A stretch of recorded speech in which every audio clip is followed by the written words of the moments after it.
Malam yang indah di Bernabeu pasca Real Madrid mengalahkan Cadiz. Pasalnya selang beberapa jam mereka akhirnya merayakan gelar juara La Liga ke-36 setelah mengetahui pesaingnya, Barcelona, tak berdaya di tangan Girona. Los Blancos musim ini melesat bak papan seluncur di La Liga. Mereka menjawab keraguan publik tentang kondisi tim di awal musim yang banyak diterpa masalah. Ya, mereka sukses bangkit dari berbagai masalah tersebut hingga akhirnya juara meninggalkan para pesaingnya. Lalu, dengan cara apa mereka bangkit? Namun sebelum itu jangan lupa subscribe dan nyalakan loncengnya agar tak ketinggalan video terbaru dari Starting 11. Real Madrid musim lalu merasakan musim yang tak mengenakan. Sudah gagal di UCL, gagal juga di La Liga. Kasihan, El Real cuma dapat trofi pelipur lara yakni Copa del Rey. Memasuki musim baru, mereka ingin membalaskan dendam kegagalannya tersebut. Salah satunya yakni merampas gelar La Liga yang jatuh ke pangkuan Barcelona. Namun kondisinya serba susah karena mesin gol Karim Benzema harus angkat koper meninggalkan El Real. Pamitnya Wak Haji membuat Los Blancos harus secepatnya cari bomber yang sepadan sebagai penggantinya. Namun, alih-alih mendatangkan Kylian Mbappe, Real Madrid justru mendatangkan mantan pemain Stoke City, Joselu. Jangan suuzon dulu. Mungkin Joselu adalah kepingan yang dimau Ancelotti. Selain kehilangan Benzema, Real Madrid juga dilanda masalah besar. Kiper utama Thibaut Courtois terpaksa absen panjang karena mengalami cedera ACL di awal musim. Apa boleh buat, stok kiper El Real tinggal Andriy Lunin. Maka dari itu Real Madrid pun meminjam kiper lain yakni Kepa Arrizabalaga dari Chelsea. Tak hanya kiper saja, bek-bek El Real juga dilanda badai cedera. Bek andalan Eder Militao di bulan Agustus 2023 ikut-ikutan menderita cedera ACL dan harus absen lama. Belum lagi ditambah David Alaba yang juga cedera ACL pada Desember 2023, membuatnya harus mengakhiri musim ini lebih cepat. Tak hanya kehilangan pemain, El Real di awal musim juga sempat hampir kehilangan pelatihnya. Pasalnya Carlo Ancelotti santer dikabarkan akan segera melatih timnas Brazil. El Real bahkan sudah ancang-ancang loh untuk mencari penggantinya. Jika kehilangan pelatih, mau tidak mau El Real harus beradaptasi lagi dari awal. Hal itulah yang membuat publik semakin meragukan Real Madrid bisa merampas gelar La Liga dari tangan Barca. Di tengah banyak masalah yang menghantam El Real, pihak manajemen pun berusaha sekuat tenaga untuk mengatasinya. Salah satunya dengan pergerakan transfer yang dilakukan. Alih-alih mendatangkan pengganti Benzema yang sepadan, El Real malah mendatangkan gelandang serang Jude Bellingham dari Dortmund. Awalnya kedatangan Bellingham sempat diragukan, ia dianggap masih terlalu muda dan diragukan bisa langsung bersinar.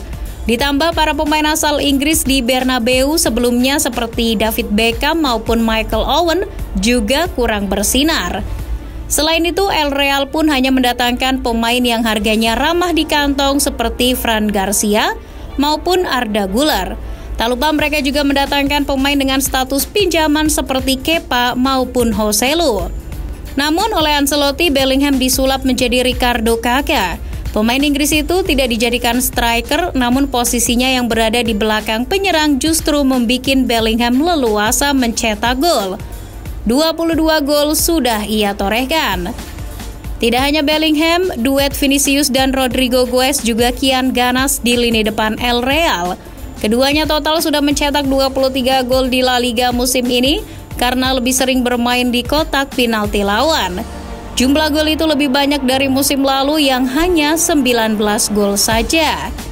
Tak hanya soal serangan, Ancelotti juga sukses meracik pertahanan Real Madrid jadi lebih solid musim ini.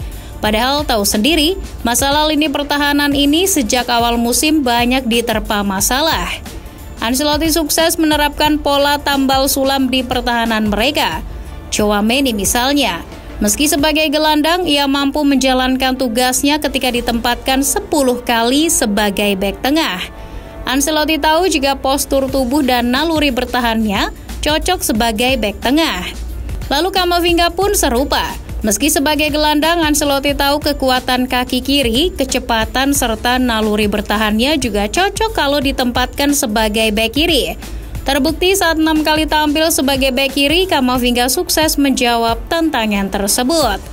Belum lagi posisi kiper, Andriy Lunin dan Kepa ternyata mampu tampil apik saat dipercaya menggantikan Courtois. Sampai-sampai nih, Ancelotti bingung siapa yang akan ditaruh sebagai kiper inti El Real. Iya, berkat tambal sulamnya pertahanan tersebut, Real Madrid sementara ini menjadi tim La Liga dengan kebobolan paling sedikit, yakni 22 gol. Mereka sementara juga baru kalah sekali saja. Hebat bukan? Selain tambal sulam pemain yang sukses, mental juara Real Madrid juga berpengaruh. Setelah dinyatakan bertahan di Bernabeu hingga 2026, Ancelotti mampu kembali membangkitkan mental juara anak asuhnya.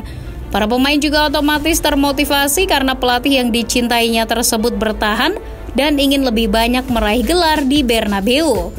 Kebangkitan mental tersebut terlihat dari sikap pasukannya yang tidak gentar menghadapi lawan meskipun banyak diterpa masalah. Selain itu, kebangkitan mental tersebut juga terlihat saat El Real sering mengamankan poin di menit-menit akhir. Sebagai contoh, El Real mampu menang 2 kali atas rivalnya Barcelona di La Liga lewat gol dari Jude Bellingham di menit akhir laga. Selain itu, saat bermain buruk pun, Ancelotti sukses buat Real Madrid meraih 1 poin. Di saat Real Madrid sukses dengan beberapa faktor kebangkitannya tersebut, justru pesaingnya seperti Barcelona malah memble. Real Madrid justru punya pesaing baru yang lebih berbahaya, yakni Girona. Barca yang notabene sang juara bertahan, padahal lebih siap menatap musim ini. Namun entah mengapa, Xavi tak bisa memaksimalkan kondisi tersebut untuk mempertahankan gelar. Pertahanan mereka kacau balau. Jumlah kebobolan mereka sementara ini adalah 43 gol, lebih buruk dari tim peringkat 9 Valencia 39 gol. Lini depan mereka termasuk mesin gol Robert Lewandowski juga mulai menurun produktivitasnya. Kehilangan sosok Busquets di lini tengah juga sangat terasa. Sementara itu Girona yang sempat jadi pesaing ketat Real Madrid juga akhirnya gembos jelang berakhirnya musim. Maklum, skuad dan kualitas mereka tak semewah Barca maupun Real Madrid. Pelatihnya pun sudah menyadari hal itu. Ya, pada akhirnya Real Madrid memperoleh keuntungan dengan kondisi para pesaingnya yang ancur-ancuran ini.